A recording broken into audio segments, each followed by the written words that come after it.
তো গাইস প্রথমে ভিডিওটি দেখি, তারপর পাবলিকের করা ফানি কমেন্টগুলো পড়ি।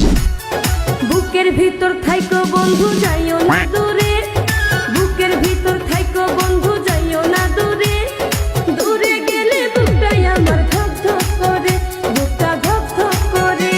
আপনি তো সেল সেলায় বেচতে যাইবেন। বলেন কি? বুকের ভিতরে তো দুইটা পাহাড় আছে, কেমনে যামু? আপনার যে বুক, ওখানে থাকতে আমার ভয় লাগে কখন জানি চাপা পড়ে মরে যায়। উপর দিয়ে সৌদি আরব, নিচ দিয়ে আমেরিকা। ভাই মেয়ে পর্দাশীল, হুকা দেখাবে কিন্তু মুখ দেখাবে না। মুখ যাবে জান্নাতে আর ডাবগুলো যাবে জাহান্নামে। টিকটকের বাতাসে ওড়না গেছে আকাশে।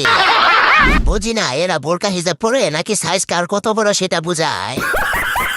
হেডলাইট দুইটা ভালোই, ফগ লাইট লাগানোর দরকার নেই। ভুল করে চলে এসেছে, ওরে কেউ জান্নাতের রাস্তাটা দেখিয়ে দাও।